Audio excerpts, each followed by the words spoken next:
Assalamu alaikum, this is Maru Khan. Welcome back to another video. I hope you all are doing well and make sure you all have subscribed to my YouTube channel. In this video, we talk about chapter 10 solution and colloids book MCQs. So let's get started. Number 216। अब देखिए हमारे पास जो है ना वो first MCQ है कि only one pair of liquid in the flowing set does not obey roles law identify it. अच्छा हमारे पास इन्होंने कहा हुआ है कि कौन सा जो है वो पेयर है जो हमारे पास जो है वो रोल्स लॉ जो है उसको ओबे नहीं कर रहा है। अच्छा ओबे क्या मतलब वो रोल्स लॉ जो है वो होता क्या है। तो जो हमारे पास ये होता है ना लॉ, ये हमारे पास क्या होता है कि ये जो है ना वो आइडियल गैसेस होती हैं जो ओबे करती हैं। और आइडियल गैसेस कौन सी होती हैं जिसमें फोर्सेस ऑफ अट्रैक्शन जो है ना वो नेग्लिजिबल होती है, फोर्सेस ऑफ अट्रैक्शन बहुत ज़्यादा कम होती है, तो वो जो है ना वो ओबे करती है आइडियल गैसेस रोल्ड लॉ को। गैसेस में एक ये भी होता है कि ये जो है ना वो ऑर्गेनिक कंपाउंड्स होते हैं, और ऑर्गेनिक कंपाउंड्स में आपको पता होगा कि वो ऑर्गेनिक कंपाउंड्स होते हैं जिसमें कार्बन और हाइड्रोजन हो। तो हम लोगों को देखना पड़ेगा कि कौन सी आइडियल गैसेस नहीं है। तो हमारे पास जो है ना वो मेथनॉल है और एथेनॉल है। मेथनॉल का फॉर्मूला आपको पता होगा कि होता है CH3OH। तो ये तो ऑर्गेनिक है। एथेनॉल का हमारे पास फॉर्मूला होता है C2H5OH। सही है, तो ये तो हमारे पास है। ये मतलब कौन सा ओवे नहीं कर रहा है मैं ये बता रहा है। बेंजीन का आपको पता होगा फॉर्मूला होता है C6H6। और टॉल्यून का तो आपको पता होगा। यार एक मिनट ना, आपको ये शायद फॉर्मूले नहीं पता हो क्योंकि अभी आप सेकेंड ईयर में पढ़ेंगे ऑर्गेनिक केमिस्ट्री, तो उसमें ज़्यादातर फॉर्मूले आ जाएंगे। तो ये हमारे पास क्या है, मैं आपको बता देती हूँ कि इनके फॉर्मूलाज ये होते हैं। बाकी अगर बात करें ना हम हेक्सेन और हेप्टेन की, तो ये भी ऑर्गेनिक होते हैं। इनके फॉर्मूलाज जो है ना वो ये हेक्सेन का होता है हेक्सेन। हेक्सा आपको पता होगा कि C6H14 होता है, ठीक है। और एन हेप्टेन में हमारे पास क्या आता है C7 आता है। हमारे पास जो है ना ये हमारे पास हो जाएगा ऑर्गेनिक और ऑर्गेनिक। अब हमारे पास जो है ना वो बचता है बी, ऑप्शन बी। ये हमारे पास जो है ना वो एथेनॉल तो ऑर्गेनिक है और एसीटोन भी, लेकिन यहाँ हमारे पास जो है ना इसमें क्या होता है कि ये तीनों कार्बन और हाइड्रोजन आ रहे हैं तो ये ऑर्गेनिक है, लेकिन हमारे पास बचता कौन सा है डी। तो ऑप्शन डी जो है वो हमारे पास क्या है, करेक्ट है। अब हमारे पास जो है ना वो एमसीक्यू नंबर 2 है कि आइडेंटिफाई करें इनकरेक्ट स्टेटमेंट अबाउट।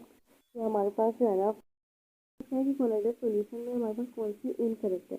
तो आपको पता है कि हमारे पास जो है ना ये स्टेटमेंट जो है ना वो हमारे पास होती है between the solution and suspension.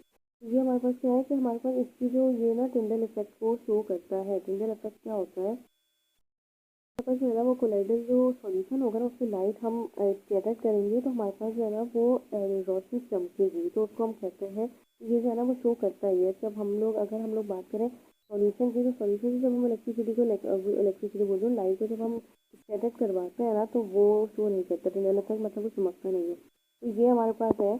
और इसके पास है कि मूवमेंट जो है ना वो ब्रोनियन मोशन ब्रोनियन टाइप की मूवमेंट को शो करता है। तो ये आपने पढ़ा होगा आई थिंक नाइन की फर्स्ट ईयर की 9 में केमिस्ट्री में था आपके पास ब्रोनियन मोशन। तो जिगजैग मोशन जो है उसको करता है। तो ये जैसे फास्टर मूवमेंट होती है ब्रोनियन टाइप की, पार्टिकल जो है वो मूव कर रहे होता है। हमारे पास जो है ना वो ऑप्शन सी है कि इसके पार्टिकल साइज जो है वो लेस देन 1 नैनोमीटर हो रहा है। तो नो, ये 1 नैनोमीटर जो है ना वो पार्टिकल साइज होता है फॉर सॉल्यूशन। सॉल्यूशन के पार्टिकल लेस देन 1 होता है, लेकिन हमारे पास सस्पेंशन के होता है मोर देन क्या है 1000 नैनोमीटर। लेकिन हमारे पास जो है ना वो अगर हम बात करें कोलाइडल सॉल्यूशन की, तो हमारे पास क्या होता है कि ये जो है ना वो 1 नैनोमीटर से हमारे पास 1000 नैनोमीटर तक के दरमियान में होता है। तो हमारे पास जो है ना वो incorrect statement about colloidal solution ये है। और इसकी फिजिकल अपीयरेंस जो है वो ट्रांसल्यूशन होती है। ये हमारे पास ट्रांसल्यूशन का मतलब होता है ना दिखता है, धुंधला धुंधला आप समझ लें, सॉल्यूशन आपको दिख जाता है। और है ना अगर हम बात करें सस्पेंशन की, तो सस्पेंशन में ना क्या होता है कि पार्टिकल जो है ना वो नीचे बैठ जाते हैं, प्रेसिपिटेट हो जाता है, आपको पता होगा। तो वो हमें दिखता नहीं है, आगे पीछे जो है ना वो ट्रांसपेरेंट होता नहीं है। तो फिजिकल अपीयरेंस जो है ना वो ट्रांसल्यूशन होता है, मतलब थोड़ा दिखेगा और थोड़ा नहीं दिखेगा। तो करेक्ट ऑप्शन है सी।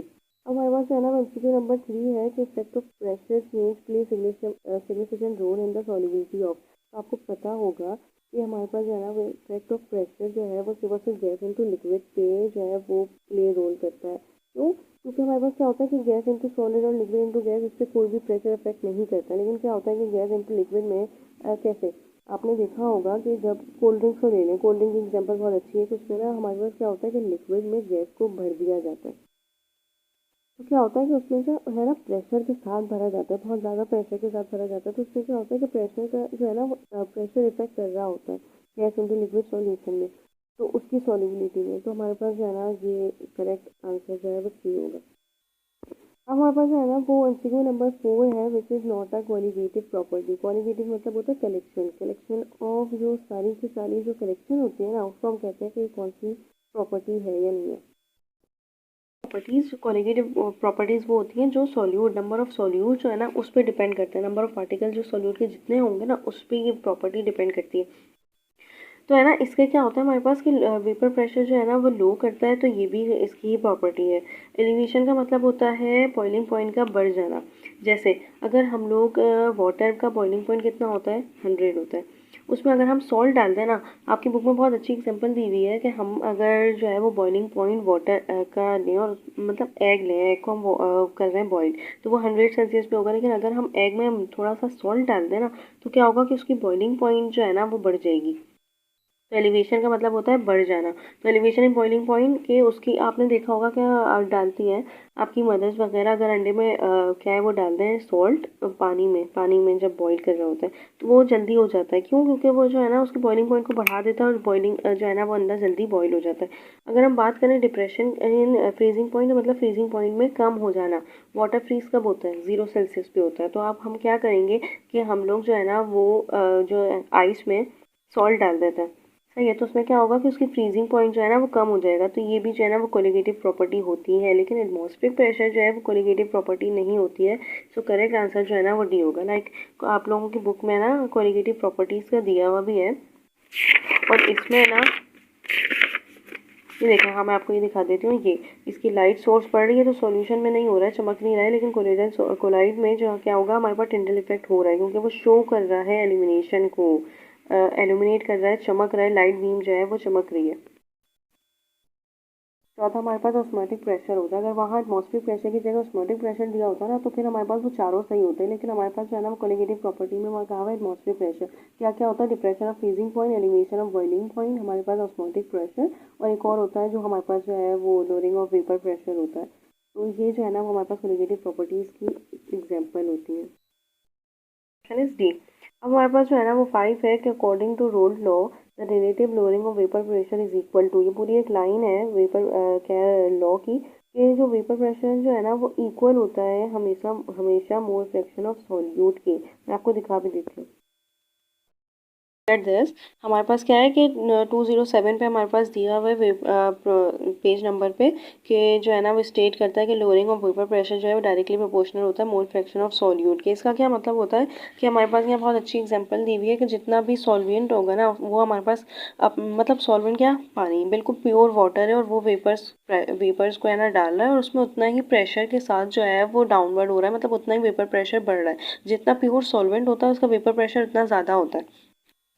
लेकिन हमने क्या किया, सॉल्यूशन में हमने सॉल्यूट को फिल कर दिया। अब जितना मतलब सॉल्यूट होगा ना उतना वेपर प्रेशर लो होगा। तो इसका ये मतलब होता है कि वेपर प्रेशर जो है वो डायरेक्टली प्रोपोर्शनल होता है मोल फ्रैक्शन ऑफ सॉल्यूट के। लाइक इसमें कोई भी सॉल्यूट नहीं था तो वेपर प्रेशर उतना ही हाई था। अब इसमें इतना ही सॉल्यूट है, ये बी जो है ना ये क्या है, ये सॉल्यूट है। सॉल्यूट क्या होता है, जो कम क्वांटिटी में हमारे पास सॉल्वेंट में डाला जाए। जैसे अगर हम लोग पानी में शक्कर घोलते हैं तो शक्कर क्या होगी हमारे पास, सॉल्यूट होगी, और सॉल्वेंट क्या होगा हमारे पास, वाटर होगा। तो ये हमारे पास होता है कि जितना वेपर प्रेशर है उतना ही हमारे पास जो है वो डायरेक्टली प्रोपोर्शनल होना चाहिए सॉल्यूट के। Option is B. अब हमारे पास जो है ना वो एमसीक्यू नंबर हमारे पास 6 है कि sum of mole fraction of components of a solution is equal to. ये आपको याद करने का है कि जो हमारे पास सम होता है ना मोल फ्रैक्शन का, वो 1 होता है। मोल फ्रैक्शन का मतलब कि हमारे पास जो है ना वो एक सॉल्यूट का अगर 0.5 है तो दूसरे सॉल्यूट का भी 0.5 होगा, और उससे हमारे पास 1 आना चाहिए। मोल फ्रैक्शन हमेशा 1 आना चाहिए। अगर 0.1 एक का है तो 0.92 दूसरे सॉल्यूशन का होगा। तो ये मोल फ्रैक्शन हम ऐसे निकालते हैं कि एक सॉल्यूट को प्लस करते हैं उसके मोल फ्रैक्शन को, मतलब मास या वॉल्यूम कुछ भी हो, लेकिन उसको जब हम दूसरे से प्लस करते हैं तो उसका जो है वो एक 1 आना चाहिए फ्रैक्शन, जो उसका सॉल्यूशन का जो कंपोनेंट है सम है। अब हमारे पास क्या है कि हमारे पास जो है ना वो एमसीक्यू नंबर 7 है कि how many moles of NaOH are present in a 2 DM3 of 1 molar aqueous solution of it. इसमें हमें क्या क्या दिया हुआ है, न्यूमेरिकल है, लेकिन बहुत आसान है, बहुत आसान है। लाइक आपके क्या क्या दिया हुआ है, हमारे पास यहाँ मोल दिया हुआ है और यहाँ वॉल्यूम दिया हुआ है। आपको याद होगा कि मोलैरिटी का फॉर्मूला होता है है ना। मोलैरिटी का फॉर्मूला होता है मोल हम रखते हैं, मोल डिवाइडेड बाय वॉल्यूम रखते हैं ना। मैं आपको दिखा भी देती हूँ। तो अब हमें क्या निकालना है, हमें कहा हुआ है मोल्स निकालें। तो हम बस क्या करेंगे, हम जो है वो मोल को मोलैरिटी को मतलब वही है मोल को मल्टीप्लाई कर देंगे वॉल्यूम से। अब हमारे पास क्या है, 2 multiply by 1 is equal to 2 moles. सही है, तो हमारे पास ये आंसर आ गया 2 मोल्स का। अब हमारे पास जो है ना वो एमसीक्यू नंबर 8 है, colloidal solution of liquid into liquid is known as. अच्छा, ये लिक्विड्स के ना आपके पास एक पूरा चार्ट दिया हुआ है और उसमें आपको याद करना पड़ेगा कि कौन सा लिक्विड क्या बनाता है। तो लिक्विड और लिक्विड जो है ना वो हमारे पास क्या आता है, उसका जो हमारे पास सॉल्यूशन होता है वो इमल्शन कहलाता है। लाइक जो जिसमें दूध का, अगर इसमें बहुत अच्छी दी हुई है कि मिल्क जो है ना वो हमारे पास लिक्विड लिक्विड सॉल्यूशन होता है हमारे पास। अब एमसीक्यू नंबर मैं आपको एक वो दिखा भी देती हूँ। हमारे पास जो है ना सॉल्यूशन दिया हुआ है कि लिक्विड लिक्विड जो है वो हमारे पास मिल्क होता है और इसके टाइप ऑफ कोलॉइड जो है वो इमल्शन होती है 213 पे। एमसीक्यू नंबर 9 है और example of completely immiscible liquid pair. अच्छा, इमिसिबल क्या होता है, कंप्लीटली इमिसिबल मतलब दोनों जो है ना वो बिल्कुल भी जो है कंबाइन नहीं होंगे। कंप्लीटली मिक्सिबल होता है कि दोनों कंबाइन हो जाए, जैसे लिक्विड लिक्विड को हम मिलाएं ना तो दोनों कंबाइन हो जाएंगे, जैसे रूह अफ़ज़ा और पानी को मिला दें तो वो मिल जाते हैं ना बिल्कुल। अब हमारे पास क्या है कि दोनों मिलेंगे ही नहीं, तो इसका मतलब है कि एक पोलर होना चाहिए और नॉन पोलर होना चाहिए, तो दोनों जो है वो मिलते नहीं है। तो बेंजीन टू टोल्यूइन दोनों क्या है, ये दोनों ही नॉन पोलर है। तो ये वाटर एंड क्लोन ये भी नॉन पोलर, ये भी नॉन पोलर। अच्छा, water and benzene sorry sorry sorry ये पोलर होता है, ये पोलर होता है, ये पोलर होता है। वाटर क्या होता है, पोलर। अब हमारे पास क्यों वाटर पोलर होता है, क्योंकि इसके बाद नॉन पेयर होता है। और नॉन पेयर मैंने आप लोगों को पूरा एक नॉन पोलर पोलर पे एक वीडियो पूरी जो है वो करिए, अगर आप लोगों को प्रॉब्लम होती है ना तो आप वो देख सकते हैं। तो क्या है, बेंजीन हमारे पास क्या होता है, हमारे पास नॉन पोलर होता है। और वाटर और मेथनॉल पोलर और पोलर, तो दोनों जो है वो कंबाइन हो जाएंगे, completely miscible completely miscible completely miscible. लेकिन ये जो है वो कम्प्लीटली इमिसिबल है, तो करेक्ट ऑप्शन जो है ना वो सी होगा, वाटर एंड बेंजीन जो है वो कभी कंबाइन नहीं होंगे।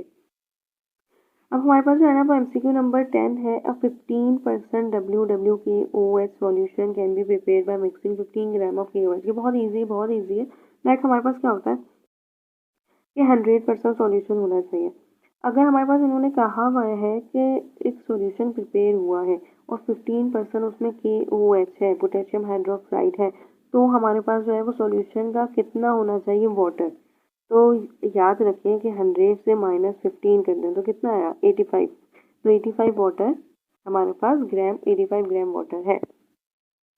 So that's it. If anyone of any query regarding this chapter, so let me know. इंशाल्लाह I will tell you and solve your query. और असल में ना मैं इसलिए नहीं कर रही हूँ क्योंकि अभी मुझे इतने व्यूज़ आ नहीं रहे, तो इसलिए सिर्फ और सिर्फ मैं ना एक्सरसाइज के MCQs सॉल्व करवा देती हूँ। ये जो है वो आप लोगों के लिए हेल्पफुल होंगे। अगर आप लोग चाहते हैं कि मैं हर जो है वो लेक्चर समझाऊँ, पूरा पूरा चैप्टर समझाऊँ, तो मुझे बताएं, मैं इंशाल्लाह स्टार्ट ज़रूर करूँगी। अल्लाह हाफ़िज़।